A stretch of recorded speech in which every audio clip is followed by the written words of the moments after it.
Agents Podcast.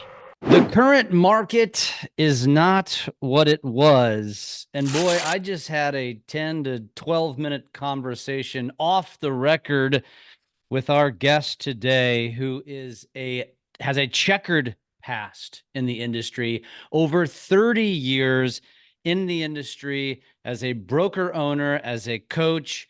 And I'm telling you right now, you're about ready to get a very deep coaching session from Mike Litton, because I got it in 10 minutes and I had to stop him to say, listen, we got to share this with the masses, because listen, folks, you got to get back to the basics. We're going to talk about how you're going to convert an open house probably about 30x better than you are currently. We're going to talk about what he calls campers versus climbers when you're doing door knocking. And we're going to talk about some communication skills that you need to apply immediately. And all of this, Mike, I would say is not necessarily the most innovative concept necessarily, but we've gotten so far away from it. When COVID was here and you just had to have a pulse to close business, and technology now, it's like we all have these shortcuts. We're looking for the quick and easy way to be successful. So I'm excited for this conversation today. Welcome to the show, my friend. Thanks, buddy. It's great to be here. Absolutely, man. I'm glad Tristan brought us together, and I want to jump right in. But let's give a little background about who you are. I know you're based out of San Diego. I know you come from the Midwest. I know you've been in the business a long time, but give us that short snapshot of who you are and what kind of led you to where you are today.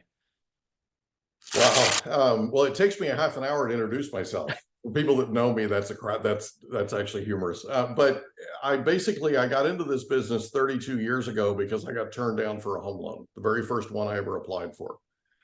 So I got my license, decided I could do it better than that guy, and ended up being incredibly successful on the lending side.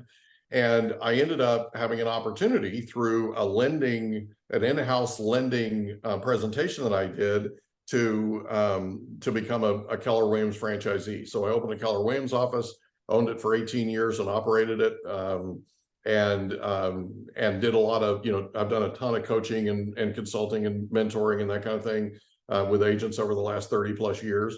And, one of the things that I'm passionate about is helping people succeed. And I oftentimes want them to succeed more than they want to. And so, what you and I talked about earlier was, having done this as long as I've done it, I've been through a lot of markets. I've been through a lot of ebbs and flows and ups and downs. And, it's the thing that I keep coming back to, or people keep coming back to me with, is what do I do? What do I do? And there's no hacking in here, right? You're not going to hear the word hack in this deal, because this isn't about that. This is about getting back to the basics. This isn't about cheating. This isn't about, any of that kind of stuff. This is about hard work. This is about elbow grease. This is about rolling up your sleeves, right? And getting after it. And I grew up on a farm in Oklahoma. So hard work is something that I'm used to. And one of the beautiful things about farming for 9 years with my grandfather in Oklahoma was everything after that has felt like I was playing hooky, because that was the hardest work I've ever done in my life by far. And so everything else has just been easy for me. Right. So yeah, that's pretty much it. I owned a Keller Williams office for 18 years. I owned a mortgage company. I've got a pretty extensive background in the industry, and I started a little thing called the Mike Litton Experience. You see it over my shoulder. Started that about 5 months ago. We're 152 episodes in. We're in 31 countries. We've been listened to over 105,000 times, and going great guns. So yeah, we're having a lot of fun. Did you just say 150 episodes in 5 months? Yes, sir. 152 actually. So you're doing what, 30 episodes a week? Well, here's what happened. About 4 weeks ago, in less than 3 days, we had 216 requests to be on our podcast. We just got flooded. Like all of a sudden the floodgates open. And just so you know, I'm still 100 shy of answering all of them. So I'm a one-man show. I'm doing all this out of my pocket, right? So it's just me and a virtual assistant. She does my editing and I'm doing everything else. So up until then, I was I was working on people to come on the podcast. Now it's the other way around, right? It's really cool. We're super excited about it. It's awesome. Yeah, that's fortunately we have the same quote unquote problem where it's a lot of requests and we vet them, and I'm glad to hear that that's what you're experiencing, because it's can make it a lot more fun, right? Yeah. Okay, it's a different sensation. yeah. Versus, well, it's always different when you're attracting versus chasing, right? Yeah. I mean, that's kind of what we're going to get at here today. Yeah. I think is trying to figure that out. So I want to start with the first topic, which you had mentioned to me, and you gave me a story about some agents in your office that came in after hosting an open house, and they had 2 people show up after 4 hours, and they felt like it was a failure. And you said, listen, I'm going to do a training on this, show up. And then the results that followed that training were incredible. Tell us the story, and then give us the goods that created that success. Okay, cool. It was a Monday, just like it is today. We're taping on a Monday. And they came into the office and they were really down. And I'm like, what's going on? And they said, well, we only had 2 groups through in 2 days, 2 hours each day, Saturday and Sunday. We held this house open. And I said, well, what did you do? And they said, well, we put out 6 or 7 signs. We opened up the house, turned all the lights on, and waited. I said, okay, how'd that feel? And they said, well, now it didn't. Now looking back, it doesn't feel so good. It's okay. So would you say that was passively generation or actively generation? They said, well, passive. And I said, okay. So let me ask you a question. If I taught a class on open houses on Thursday, would you be here? And they said, yeah. I said, be here at 11 o'clock. So I wrote this class, and it's called Real Estate Mastery. Okay. And what it's designed to do is it's designed to take open houses to a whole nother level. And how we got on this conversation is there are a lot of people out there that are frustrated right now because the things that they've been using are not working, right?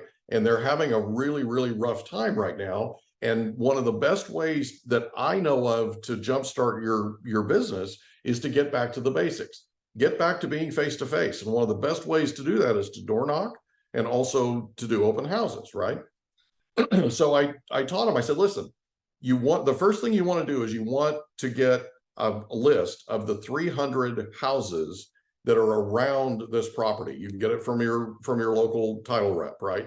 You get a list of those 300 houses, you go out and you knock on doors and you hand out invites. Because what is an open house? An open house is basically a party.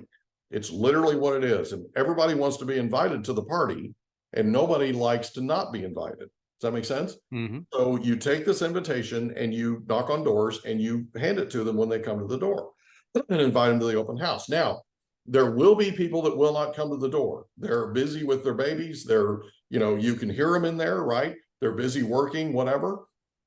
Don't get discouraged. Just write down the address of the property, okay? And write down something positive about the property. They have really cute bird feeders out front, whatever. And then send them a handwritten personal note with the invitation inside that said, hey, I stopped by your house. You've got the cutest front yard. Your curb appeal's great. By the way, we'd love to see you at the open house on Saturday. Here's the invite, right? And so you literally you make sure you get to them, okay? And then you do your open house, okay? And once you do your open house for both days, and this is something that you do that you have to get the seller involved in, right? You're going to be open longer than the 1 to 4. So the typical in the industry is you're going to be open from 1 to 4 in the afternoon. What I suggest is you're open from 10 a.m. to 5 p.m. Now that's going to shock the system for a lot of people, but let me explain to you why that is.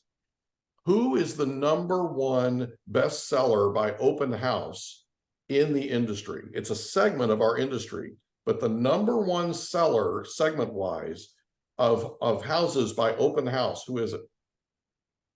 You beats me. It's developers. When are developers open? When are new home developers sales offices open? Typically all day, right? 10 to 5. Yeah. Okay, so they are on Saturdays and Sundays when you're holding that open house, they are your competition. Okay, so if they're the best in the business, shouldn't you copy what they're doing? Okay, so they copied what they were doing. Okay, so they knocked on 300 doors around the property. They invited as many people as they possibly could, right? They put out 30 not 6 or 7. They put out 30 open house signs. They went to every major intersection, right, and put out 30 open house signs. They brought a barbecue with them and set it up in the front lawn. Okay, they put out balloons. The whole idea is an open house is a party. Okay, so they put out, they brought a barbecue. They made hamburgers and hot dogs out front. So people came out front, they smelled the barbecue, they saw the barbecue, they saw all that, right? It told them it was a party. There's all these open house signs. So they show up, they have a burger, they have a hot dog, they go in, they take a look at the house. They had 62 people through in 2 days. Wow. Did they do the barbecue both days? Yeah, both days. Okay. So they had 62 people through in the first weekend. They had 87 people through the following. By the way, they came back that following Monday and they were frustrated. And I said, why were you frustrated? They said, we couldn't get to everybody. I said, well, then take a couple other agents with you. So they did. And they had 87 through the following weekend. Okay. And they did the same exact thing. Knocked on doors, handwritten personal notes, invitation, the whole thing. By the way, after you hold the house open, and this is very, very important if you're taking notes, after you hold the open house open, you send a handwritten personal note to all of the 300 that were in that group. Even the people that you handed the invitation to and they couldn't make it, you send them a handwritten personal note thanking them for their support. You're thanking them for their support because you're in their neighborhood, okay? You're thanking them for their support. The reason they got 87 the following weekend was because they sent all those handwritten personal notes out and people brought the handwritten personal notes with them to the open house. The third weekend, they had 110 through. And we had, and I was telling you, we had a local home builder that I used to do loans for reach out to me and say, hey, will you sit a couple of these houses open, our brand new houses down the street, and cross-pollinate? Sure. Okay. So she saw all of the commotion, if you will, is what she called it, right? She saw all the commotion that was going on down the street. You don't have 87 people through or 110 people through without having a traffic issue. Yeah. And you smell the barbecue, you see the balloons. Okay. Now, I didn't tell you this part, but a couple of years ago, I was at a real estate event in Texas, in Dallas, and I got on a plane to come home to San Diego, and this lady that I'd never met before sat next to me, and she said, are you the guy, are you Mike Litton? Are you the one that owned the Keller Williams office in Escondido for 18 years? I said, yeah. She goes, we have a million questions. I'm like, fire away. The market had just taken a curve, right? The market had just fallen off. Interest rates were up, the whole thing. And she said, what would an agent do today to succeed? I said, you got to get in front of people. You got to remember the 738-55 rule, right? 7% of human communication is the words you choose, your vocabulary, okay? 38% is the way you say the words you choose, your tonality, your congruency, your energy, your commitment, your passion. And 55%, more than half, is the way you use your physical body, okay? Your gestures, your facial expressions, all that. So 100% of your ability to communicate with another human being is face-to-face. And so I shared with her this open house mastery system, right? She took it that very weekend. We landed on Sunday. We landed on Sunday. That following Saturday, she did the exact thing that I told her step by step. And she went out and I'm not necessarily recommending this, but she went out and got a jumpy house for the kids to use and put it in the front lawn. So the barbecue was out there, the jumpy house was out there, the whole thing, right? And it was Labor Day weekend. And so she made it a Labor Day weekend celebration thing, and they held it for both Saturday and Sunday. And I texted her and I said, hey, congratulations on following, because, you know, I tell people this stuff all the time and nobody follows it. Yeah. I said, congratulations on following through on what I suggested. She took 8.5 pages of notes on that flight for 2.5 hours. Okay. I would have thought she ended up with writer's cramp, but she literally texted me back. She said, best open house ever. Okay. This stuff works. Now, is it more work? Yes. Do you have to commit to it? Yes. Would it be good if you had some people do it with you? Absolutely. You're not going to be able to do this by yourself. I mean, you can, but it's a challenge, right? And you have to have a conversation with your sellers, and you really have to share with your sellers that this is a system that works, but it's going to take some sacrifice. You're asking your seller to be out of their house for 7 hours at a time. Okay. But just make sure you explain to them what you're doing and they'll be on board. Yeah. One thing that you didn't mention too, you said that at one of the open houses, there was so much traffic, you had to have the carpets cleaned. Yeah. So the agents literally had to pay, the listing agents had to pay to have the carpets cleaned because there was, just so many people coming through. There was a little mustard dropped and some ketchup from the hot dogs. Yep, Right. yep. They tried to keep people from eating in the house, but people just track stuff in. So it's part of it though. And the house not only sold, it sold for above ask. And we ended up working on a bunch of those new homes for that home builder too, because they paid attention, right? And they didn't have enough people to man their open houses, their vacant properties. They call it standing inventory in the industry. They didn't have enough people to do it, so our people jumped in. I got some follow-up questions.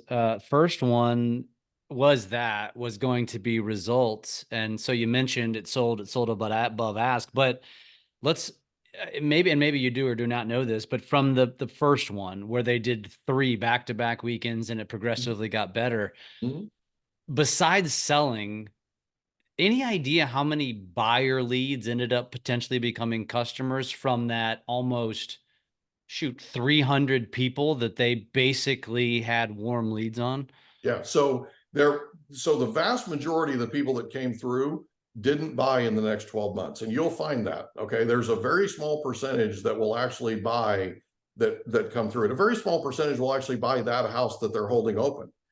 But they did get a significant number that were ready to buy, not only right then, but a few months down the road. You get that many people, your numbers are going to go up. Yeah. They followed up and stayed with a bunch of these people and ended up with quite a few. I don't know the exact final number that they ended up with, but it was significant.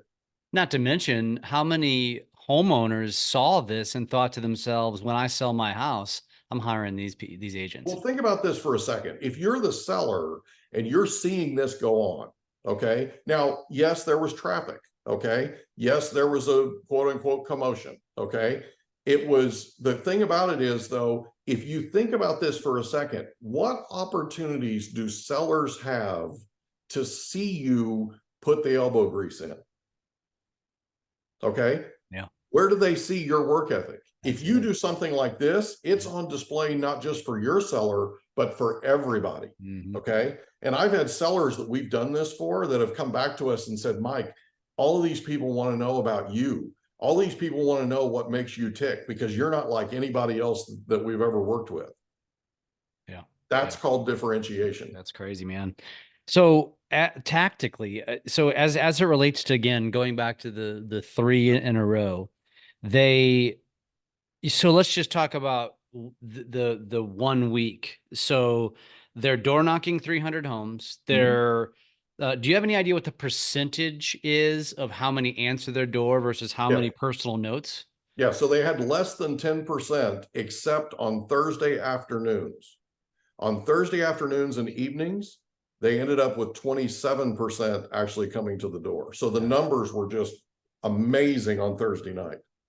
Got it. And although I love the idea of leaving a personal note and making it very personal, like making a comment about something that you see from their house, right? That makes it personal. Now, as it related to the follow-up, which was sending a note thanking for support, are you doing this each week? Yes. So week 1, you have an open house. Week 2, you have an open house. You send another. Week 3, you have an open house. You send another. Yes. And the question is why, right? It sounds like overkill. Here's the deal. How many times have you seen your friend have a party and you were not invited? How did that make you feel? You never want anybody that you don't know in that area, because those people are all potential clients, right? They're all potential referral sources. Yeah. Okay. Because you've now earned the right for them to be referral sources. Do you want to stay as close to those people as possible? Absolutely. Do you want to ever have them feel alienated? Absolutely not. I love it. Now, is this expensive? Yes, it costs money. It's not cheap, right? Those 300 mailers, it costs money. The printing, all the stuff you're doing, the bouncy house, the barbecue was theirs. They brought it from home. Sure. Okay. On the, the back of their You truck. go to Sam's or Costco, it's not that expensive. Well, yeah, but it's still, I mean, you're still, Sure. you know what I mean? If there's still cost involved. Yes, you're wearing out shoe leather. Yes, but think about the people you're meeting. People, think about the people you're bumping into, and think about what it makes you look like in the community, right? I mean, these agents became heroes in the community simply because of what they were willing to do. Yeah. It's also the elbow grease. I mean, this is not 2020 and 2021. You don't just put a house on the market and it sells. You've got to work for it. Welcome to the industry. Welcome to reality is probably more like it. You just have to get in contact. You have to get face to face with people. Okay. And by the way, there are going to be people that are going to slam their door in your face. Your reaction to that should be, I'm sorry that you feel that way. I'm sorry that I bothered you. By the way, when you knock on a door, you knock on the door and then you take 3 steps back and you stand like this. What does this say?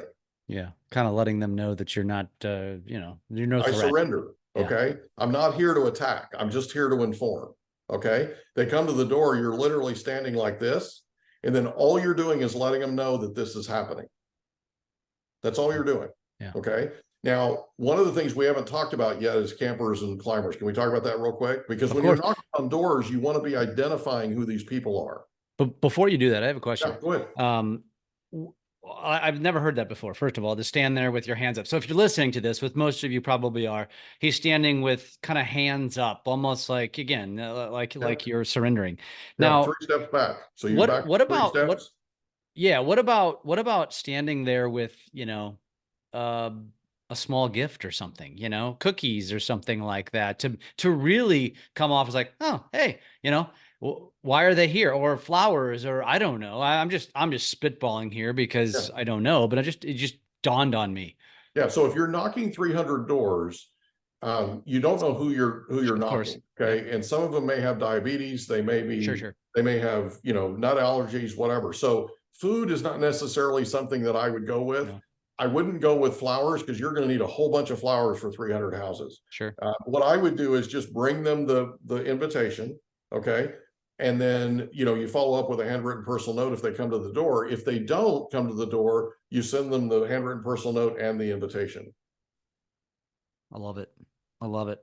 All right. So first of all, that's excellent. I'm going to recap it real quick. You're door knocking 300 homes. The ones that don't answer, you're leaving a personal note. Literally a personal note, not something generic, something specific to their house, inviting them.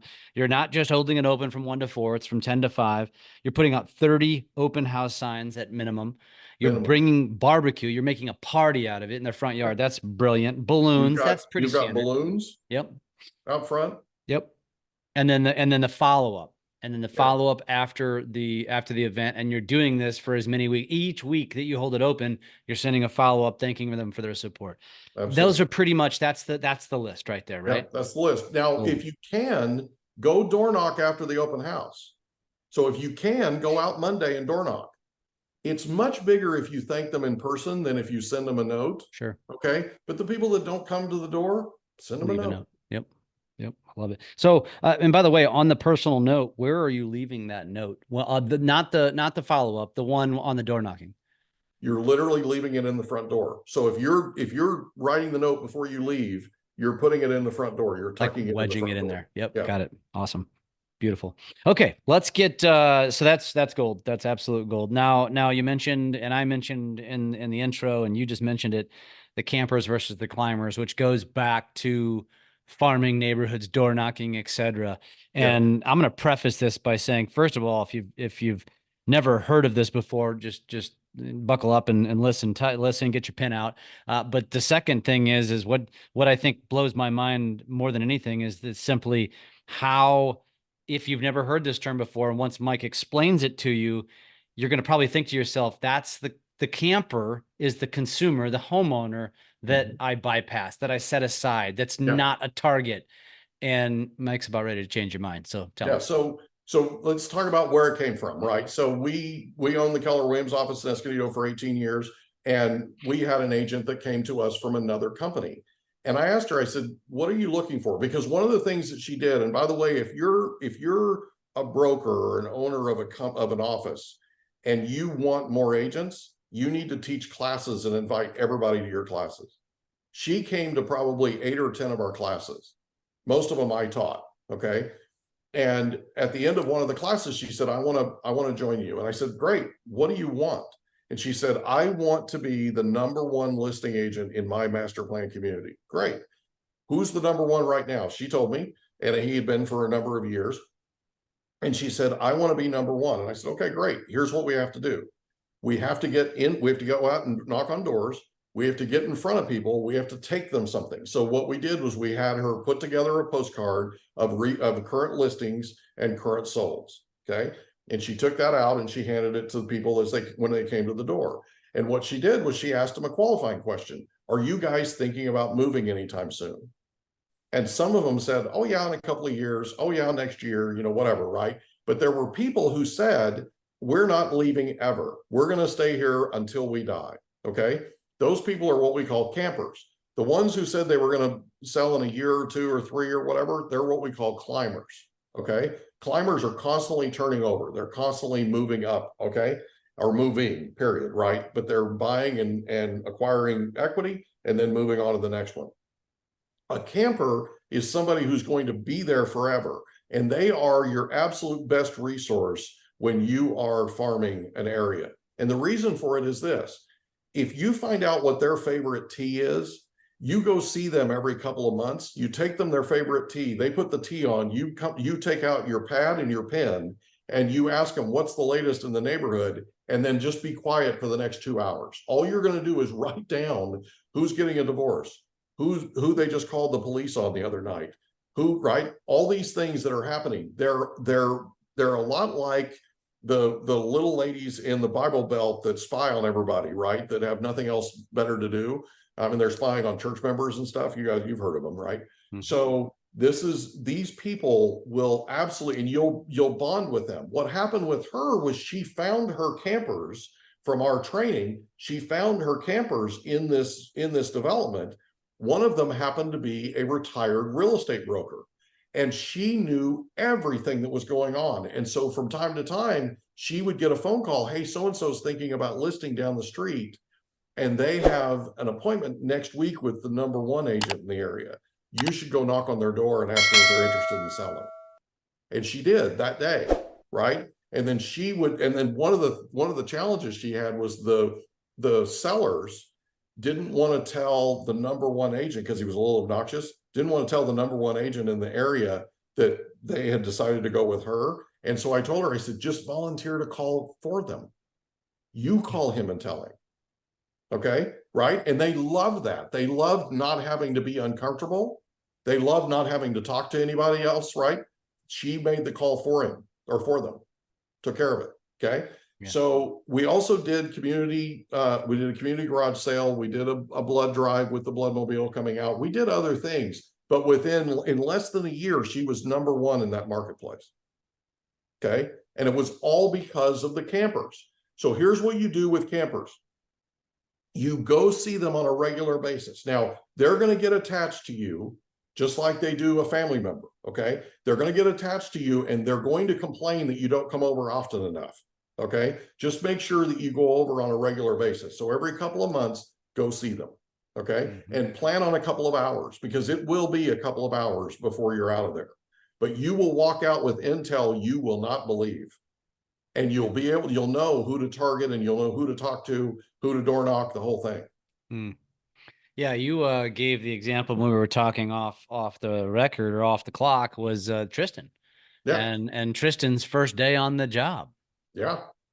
Yeah. So Tristan, his first day as a licensee, he loves to tell this story, right? That he went out and knocked on doors for 6 hours. And it was the middle of September, and it was in Simi Valley, and it was hot and humid and all that. And he was in a 3-piece suit, naturally, right? So he walks up to this lady's house, he knocks on the door, and she says, "Oh, honey, you're drenched in sweat. Get in here out of the heat.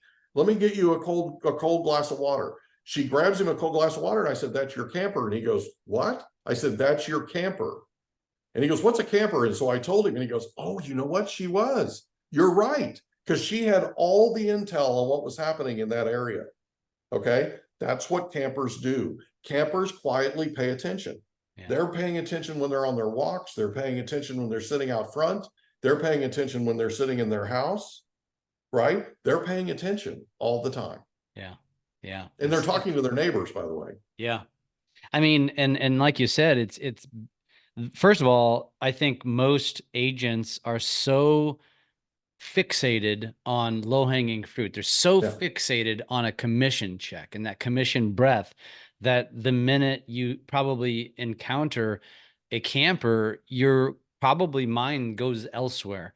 Yeah. And like you said, these campers are the people, not only they know everything and know everyone, but there is like a psychological piece to this, which is just becoming their friend. Yeah. And you become their friend. And you said it to me that you will probably go see them more than their kids see them. Exactly. And now all of a sudden you are on the inside and you're spending your time chasing the person, the homeowner that might be moving or selling, when you could actually be filling that coffer even more full with a bunch of potential sellers. Basically, it's an interesting mindset. Now, is there any? Well, it gives you a roadmap, right? It gives you a roadmap, so you know where to go. Yeah. Like, you know, 6 doors down, they're getting a divorce. You want to go knock on their door and introduce yourself, right? You know, 7 doors down that the police just came the other night, and you need to go knock on their door and just have a conversation. How you doing? How are things, right? Just stay curious. And by the way, here's a rule: stay curious, stay out of judgment. So stay in curiosity, stay out of judgment. Okay. I had my kids, and I just had a student that's local at the local college here call me this morning, and he had an assignment and he needed to talk to somebody that was a real estate, somebody who's been in real estate. And he called me up, and I told him, I said, you need to print out a 1-page, top says, with your word processor, with your Microsoft Word, top says stay in curiosity, bottom says stay out of judgment. Print that and put it in front of where you work, so that every day you see it several times a day. Yeah. And staying out of judgment is about not judging the people you're talking to, but it's also about not judging the questions you ask. We haven't had this conversation about the power of questions, and I'd love to come back and do that, because it's a segment of itself. Yeah. But the power of questions is you never prejudge a question. So you never say to yourself, oh, this question's a dumb question. You ask any question that you need to ask to get to whatever the discovery is that you need to get to. So say the 2 lines again. It was the top. Stay in curiosity. Yep. That's on the top. Yep. Stay out of judgment is on the bottom. In curiosity, out of judgment. It's good. That's good. By the way, that works really well with your kids too. That works really well with your spouse. It works really well with your parents. It works really well with anybody that you know that you care about. Okay? Stay in curiosity. Stay out of judgment. Yeah. Yeah. I can see that. It's just a general communication skill more than anything. Absolutely. But it's the power of questions. Yeah. I love it. I love it. Man, I tell you what, Mike, this has been very, very rich. Now, one follow-up question on the campers: is there any specific, besides curiosity, besides, as you mentioned, plan on being there for 2 hours and just listening, shut up? Are there specific conversation points or questions that you might recommend an agent try to be specifically pushing with the conversation or the narrative of that conversation with those campers? Yeah. So one of the best questions you can say is, since the last time I was here, right? Since the last time I was here, have you talked with anybody about selling their house? Or do you know anybody that might want to sell? So the most obvious one.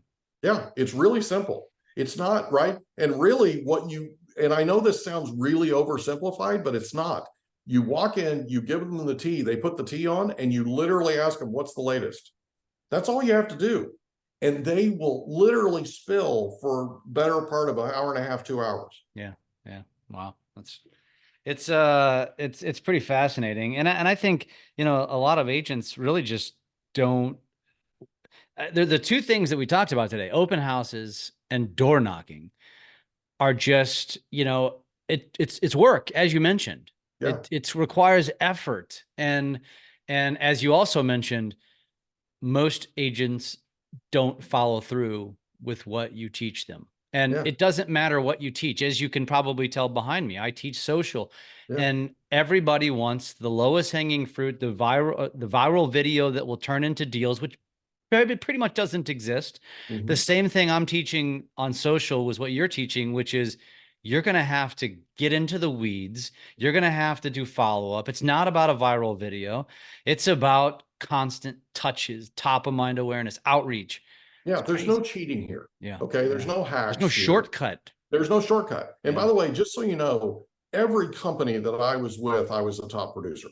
Okay. Mhm. And the other producers in the company would just pepper me with, Mike, you got a minute? Mike, you got a minute? Mike, you got a minute? And all of them, every single one of them wanted to know what my secret was to my success. And so what I did was they started burning my time. Okay. And you're never going to get that time back. Yep. So what I started doing was I started saying, okay, if you need a minute of my time, you're going to have to ride with me, because I've got to be in the field. I can't be sitting here talking to you. Okay. So if you're going to have to commit to coming with me all day in the field, if you're willing to commit that, you can have as many minutes as you want. They would come out with me. At the end of the day, they would look at me and go, I could never do what you do for a living. I could, not a single one of them said, you don't, right? All of them said, you work too hard. You put too much into this. You're too into it, the whole thing. Let me tell you what the secret to success is. The secret to success is you bring it every single day. Yeah. And you put in the elbow grease, you roll up your sleeves, and you just flip and go to work. That's it. And the harder you work, the luckier you get. That's the secret to success. Yeah. Okay. And getting in front of people, getting face to face with them is the single greatest way to communicate with another human being. You use the word secret. It's not even a secret. It's just something you don't want to hear is really what it is typically. Yeah. It's exactly what it is. Everybody wants a shortcut. Yep.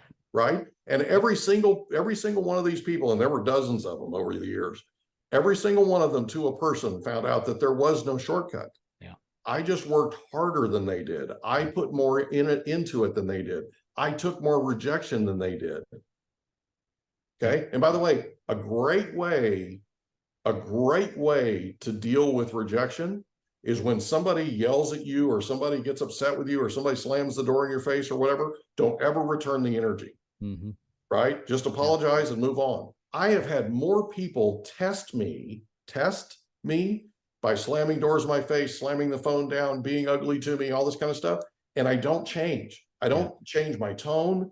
I don't change the way I approach them. I just come at them with love. Yep. Okay. Yep. And a bunch of them turn around like that and become my clients. They turn around and become referral sources. I have referral sources I've never closed a deal with, but because I took their rejection the right way, they're referral sources of mine. Yeah.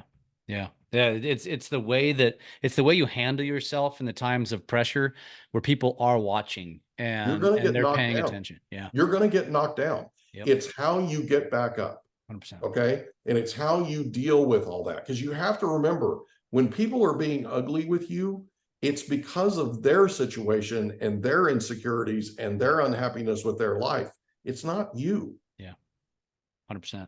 100%. And you know, the one thing I will mention too is the person listening to this who is thinking to themselves, well, gosh, like, duh, like, of course it's going to take hard work. And thank you for this. I want to point out to that person listening, that is the opportunity that exists in this world, because most of your competition will never put in the effort that the top 5%, 2% do.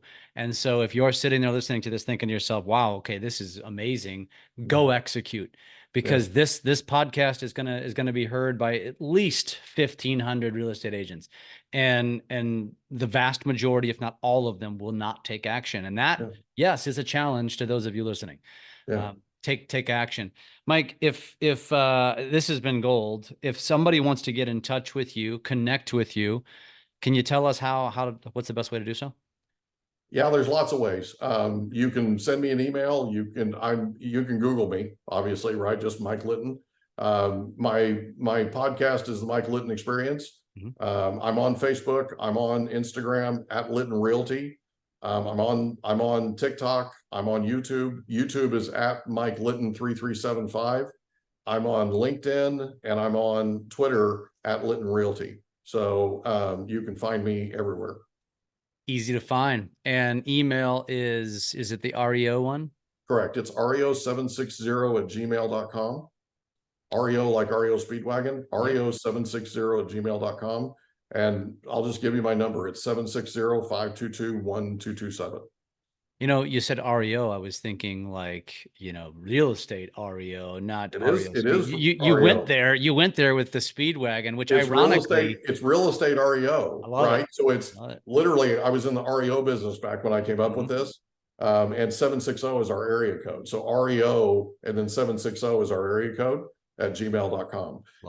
But people that aren't in the industry don't understand REO, right? So I'm like, it's like REO Speedwagon, right? Yeah. I love it. I love it. I actually just got a message this morning that REO Speedwagon's coming in concert to a concert venue. Yeah, ironically. Yeah, it was pretty funny. I love those guys. Small world. Yeah.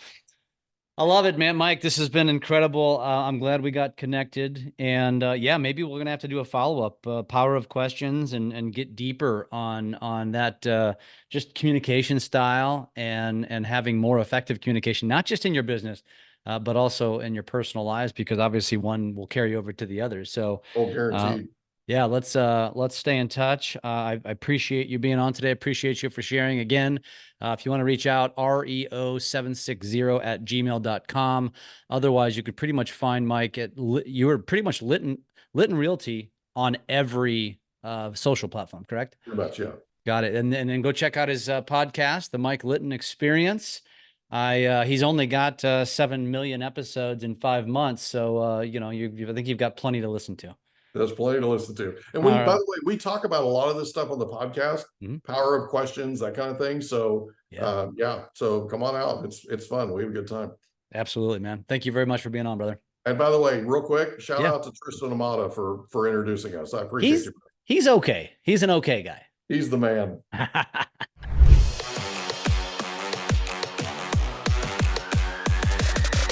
Lab Coat Agents Podcast.